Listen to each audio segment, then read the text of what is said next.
Baik, saya akan menjelaskan pengertian kalimat efektif. Kalimat efektif adalah kalimat yang dapat mengungkapkan gagasan penutur atau penulis secara tepat, sehingga dapat dipahami oleh pendengar atau pembaca secara tepat pula. Efektif dalam hal ini adalah ukuran kalimat yang memiliki kemampuan menimbulkan gagasan atau pikiran pada pendengar atau pembaca. Ciri-ciri kalimat efektif.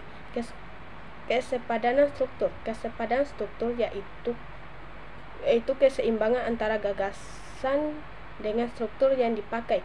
Untuk memiliki kesepadanan struktur yang baik, ada poin-poin yang harus dipenuhi, antara lain memiliki subjek dan predikat yang jelas, tidak terdapat subjek ganda, kata penghubung dipakai pada kalimat tunggal, predikat kalimat tidak didahului oleh kata yang.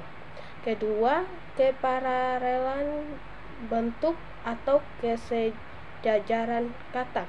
Kalimat efektif harus memiliki bentuk yang paralel, artinya kalau bentuk pertama menggunakan kata benda, maka bentuk selanjutnya juga harus menggunakan kata benda. Kalau bentuk pertama menggunakan kata kerja, maka bentuk selanjutnya harus menggunakan kata kerja. Ketiga, kehematan kata. Kalimat efektif harus hemat dalam menggunakan kata. Jangan menggunakan kata frasa atau bentuk lainnya yang tidak perlu. Untuk menghemat kata, ada beberapa poin yang diperhatikan, antara lain hilangkan pengulangan subjek, hindari kesinoniman dalam satu kalimat, dan perhatikan kalimat jamak. Keempat, ketegasan makna. Dalam beberapa kasus, subjek tidak selamanya harus diletakkan di awal kalimat, namun boleh juga diletakkan di keterangan dari awal kalimat untuk memberi kesan penegasan. Kalimat penegasan sering dijumpai pada kalimat perintah, larangan, atau anjuran yang biasa diikuti partikel la atau pun. Kelima, kecermatan penalaran. Dalam kalimat efektif terdapat kecermatan penalaran, artinya harus memperhatikan pemeliharaan kata-kata supaya tidak menimbulkan makna ganda. Kelima, kelogisan bahasa. Kalimat efektif harus memiliki kelogisan bahasa, artinya ide pada kalimat efektif tersebut dapat diterima oleh akal dan penulisan sesuai dengan ejaan yang berlaku. Bismillahirrahmanirrahim. Perkenalkan, nama saya Emarum Fayumi. Di sini saya akan membahas tentang syarat-syarat kalimat efektif dan unsur-unsur kalimat efektif. Syarat-syarat kalimat efektif terdiri dari yang pertama, memakai diksi yang tepat. Yang kedua, mempunyai unsur pokok minimal subjek dan predikat. Yang ketiga, taat kepada tata aturan ejaan yang disempurnakan atau ED yang berlaku. Yang keempat, melakukan penekanan ide pokok. Yang kelima, mengacu kepada penghematan penggunaan kata. Yang keenam, memakai kesejajaran bentuk. Yang ketujuh, memakai variasi struktur kalimat. Yang kedelapan, memakai kesepadanan antara bahasa yang dipakai dengan jalan pikiran yang logis dan sistematis. Yang kesembilan, mewujudkan koherensi yang kompak. Yang kesepuluh, memperhatikan paralelisme. Dan yang kesebelas, merupakan komunikasi yang berharakat. Terdapat dua syarat lain dari kalimat efektif ini. Yang pertama yaitu secara tepat mewakili ungkapan atau perasaan pembicara atau penulis. Dan yang kedua yaitu dapat memperhatikan gagasan yang sama dalam pikiran pendengar atau pembaca dengan penulis atau pembicara tadi. Kemudian materi selanjutnya itu unsur-unsur kalimat efektif. Kalimat efektif terdiri dari 5 unsur utama. Yang pertama yaitu subjek, kemudian yang kedua predikat, yang ketiga objek, yang keempat pelengkap, dan yang terakhir yaitu keterangan. Sekian pembahasan materi dari saya. Wassalamualaikum warahmatullahi wabarakatuh. Saya akan meneruskan materi dari teman saya, yaitu struktur kalimat efektif. Yang pertama, struktur kalimat efektif umum. Pada kalimat umum, unsur yang membangun sebuah kalimat dibedakan menjadi dua, yakni unsur wajib dan unsur tidak wajib.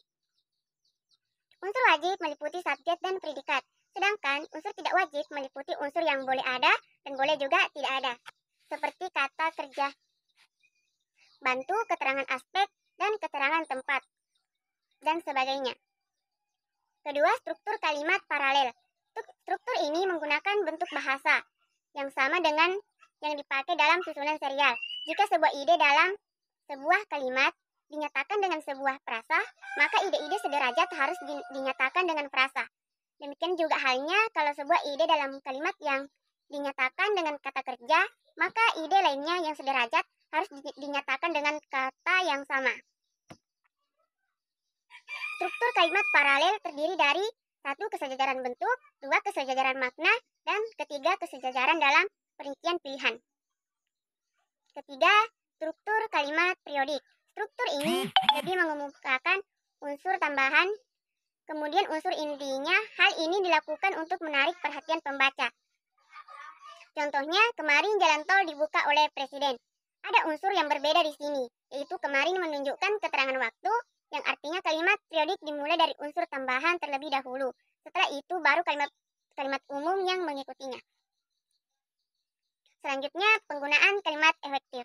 Adapun penggunaan kalimat efektif pada umumnya digunakan dalam tulisan ilmiah seperti skripsi. Skripsi adalah karya tulis ilmiah berbentuk deskriptif atau uraian, menggambarkan kondisi dan menjelaskan konsep. Kedua, tesis. Tesis adalah karya tulis ilmiah yang disusun menurut kaidah keilmuan oleh mahasiswa di bawah bimbingan dan pengawasan dosen pembimbing. Ketiga, disertai. Disertai merupakan bentuk karya tulis ilmiah resmi akhir oleh seorang mahasiswa dalam penyelesaian program S3. Keempat, makalah. Dan yang kelima adalah laporan penelitian dan sebagainya. Selanjutnya, hal-hal yang menyebabkan suatu tuturan menjadi kurang efektif. 1. Kurang padunya kesatuan gagasan. 2. Kurang ekonomis pemakaian kata. 3. Kurang logis susun gagasannya. 4. Pemakaian kata yang kurang sesuai ragam bahasanya. 5. Konstruksi yang bermakna ganda. Dan keenam, penyusunan kalimat yang kurang cermat. Terima kasih. Apa pengertian paragraf? Paragraf atau alinea adalah suatu gagasan yang terbentuk serangkaian kalimat yang saling berkaitan satu sama lain. Nama lain dari paragraf ialah wacana minim. Penggunaan dari paragraf adalah untuk menjadi penanda dimulainya topik baru dan pemisah gagasan-gagasan utama yang berbeda. Paragraf tersusun dari gagasan utama yang terletak dalam kalimat topik.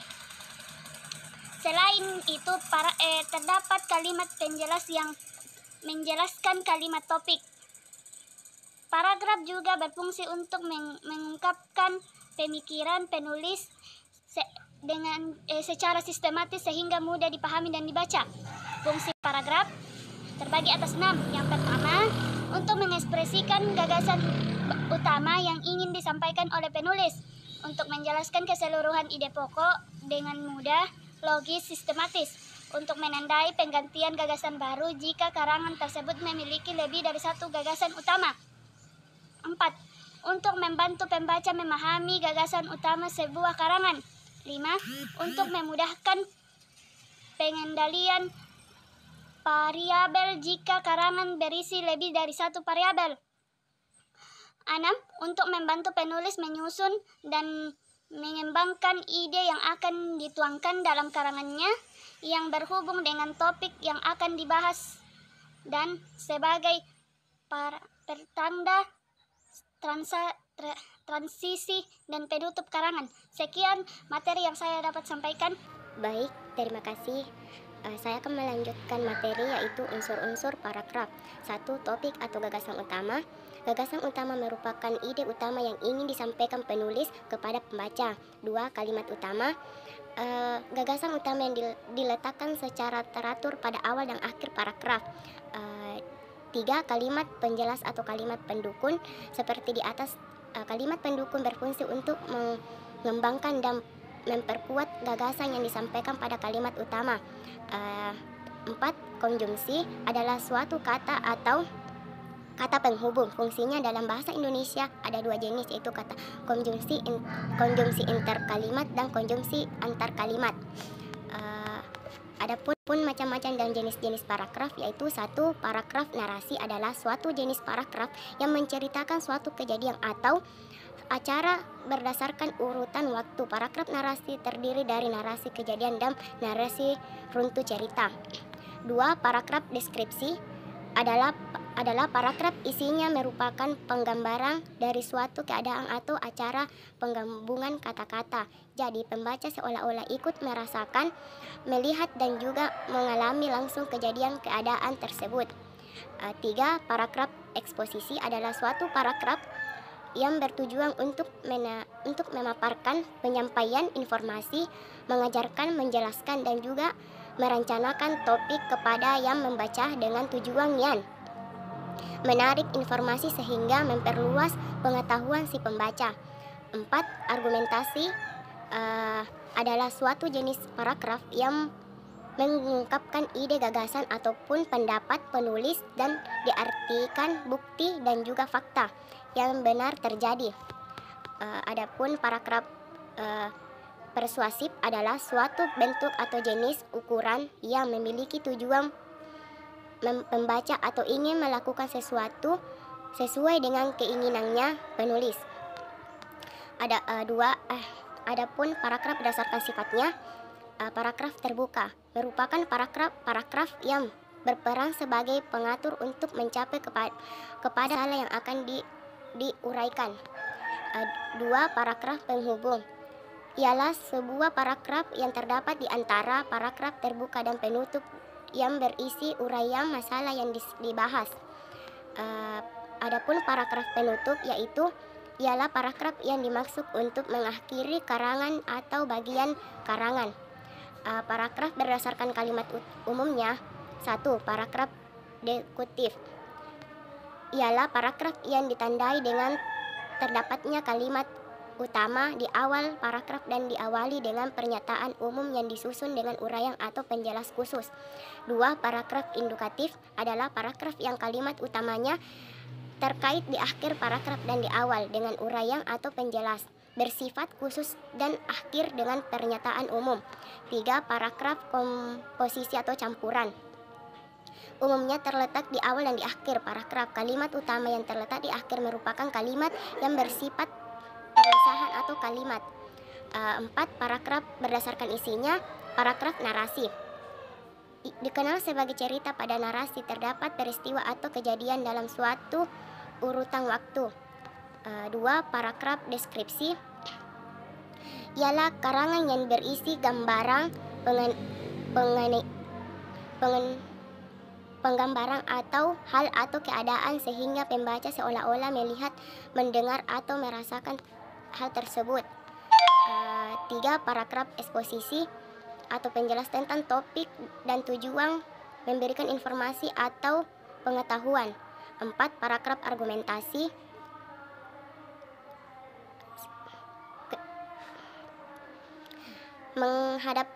mengharapkan pembenaran pendapatnya dari si pembaca. 5. Paragraf persuasif ini bertujuan mengetahui pembaca untuk berbuat sesuatu. Sekian, terima kasih. Baik, saya akan membacakan materi tentang pengembangan paragraf, yaitu berdasarkan teknik. Yang pertama, secara alamiah. Dalam teknik ini, penulisan sekedar menggunakan pola yang sudah ada pada objek atau kejadian yang dibicarakan. Susunan logis ini mengenal dua macam urutan, yaitu yang pertama, urutan ruang atau spesial, yaitu yang membawa pembaca dari suatu titik ke titik berikutnya yang berdekatan dengan sebuah ruang, misalnya gambar dari depan ke belakang, dari luar ke dalam, dari bawah ke atas, dari kanan ke kiri dan sebagainya. Contohnya bisa lihat di makalah. Berikutnya, urutan waktu atau kronologis, penggambaran urutan terjadinya peristiwa, perbuatan atau tindakan. Contohnya bisa lihat di makalah. Terus yang kedua, adapun klimaks dan anti klimaks, gagasan utama mula-mula dirinci dengan sebuah gagasan bawahan yang dianggap paling rendah kedudukannya, kemudian berangsur-angsur dengan gagasan lain sehingga gagasan yang paling tinggi kedudukannya atau kepentingannya. Dan contohnya bisa lihat di makalah. Yang ketiga, umum khusus dan khusus umum atau deduktif dan induktif. Cara pengungkapan paragraf yang paling banyak digunakan adalah cara deduktif dan induktif. Contohnya yaitu dapat dilihat di makalah. Dan berikutnya adapun berdasarkan isi. Yang pertama, perbandingan dan pertentangan. Untuk menambah kejelasan sebuah paragraf, kadang penulis berusaha untuk membandingkan atau mempertentangkan. Dalam membandingkan atau saja penulis menunjukkan persamaan dan perbedaannya. Contohnya bisa lihat di makalah. Yang kedua adapun analogi. Analogi biasanya digunakan untuk membandingkan suatu yang sudah dikenal umum dengan yang tidak atau kurang dikenal umum berdasarkan untuk menjelaskan suatu dikenal tersebut. Contohnya bisa lihat di makalah. Terus yang ketiga berisi contoh-contoh. Sebuah generalisasi yang terlalu umum untuk bisa memberikan penjelasan kepada pembaca kadang memerlukan contoh-contoh yang konkret. Contohnya itu bisa lihat di makalah. Yang keempat adapun sebab akibat. Hubungan kalimat dalam sebuah paragraf dapat membentuk sebab akibat. Dalam hal ini sebab dapat berfungsi sebagai pikiran utama dan akibat sebagai pikiran penjelas atau sebaliknya. Contohnya bisa lihat di makalah. Yang kelima adapun definisi luas. Untuk memberikan batasan tentang sesuatu, penulis kadang harus menguraikan dengan beberapa kalimat bahkan beberapa alinea. Contohnya bisa lihat di makalah. Yang keenam adapun klarifikasi.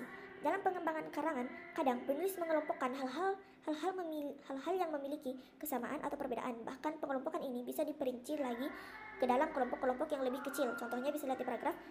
Itu berikutnya adapun syarat-syarat pengembangan paragraf. Sama dengan halnya dengan kalimat yang baik, maka paragraf yang baik juga harus memenuhi syarat-syarat tertentu. Syarat-syaratnya itu ialah yang pertama adapun kesatuan. Yang dimaksud dengan kesatuan ialah paragraf harus memperhatikan dengan jelas atau maksud atau sebuah tema tertentu. Sebuah paragraf dikatakan memiliki kesatuan bila unsur-unsur bersama-sama bergerak menunjang sebuah maksud tunggal atau gagasan utama.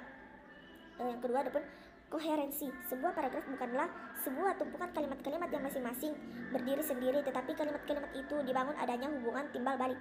Dengan demikian diperlukannya urutan pikiran yang koheren, terpadu sehingga tidak terdapat loncatan pikiran yang membingungkan. Suatu paragraf dikatakan koheren jika kalimat-kalimat itu saling berhubungan untuk mendukung pikiran utama. Untuk memperoleh perpaduan yang baik antara kalimat-kalimat dalam sebuah paragraf harus diperhatikan secara persyaratan berikut, yaitu yang pertama masalah kebahasaan, yang kedua perincian dan isi utama alinea. Masalah kebahasaan dapat dibangun melalui koherensi, yaitu yang pertama pengulangan kata kunci atau repetisi.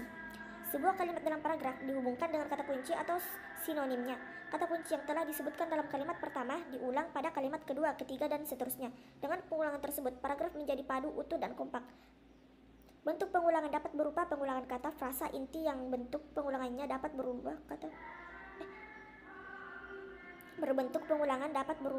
pengulangan kata frasa inti yang diulang dapat diletakkan di awal, tengah, atau akhir kalimat. Hal tersebut bagian mana yang diulang.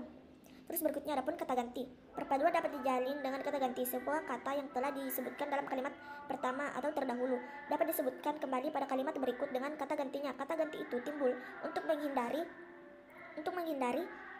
pengulangan kata tadi atau yang disebut anteseden. Dalam kalimat-kalimat berikutnya, hal tersebut juga dapat mengurangi kejenuhan atau membangun varian kalimat. Dan yang terakhir adapun kata transisi atau frasa penghubung, yaitu kata transisi adalah kata penghubung konjungsi perangkai yang menyatakan adanya hubungan baik intra kalimat maupun antar kalimat. Kata-kata transisi berfungsi terletak antara kata ganti dan repetisi. Dalam penggunaan kata transisi yang tepat dapat memadukan paragraf sehingga keseluruhannya kalimat dapat menjadi padu, menyatu, dan utuh. Sehingga kata-kata atau frasa transisi sebagai penghubung atau katalisator satu gagasan dengan gagasan lain yang terjalin antar paragraf. Kembali terima kasih atas kesempatan.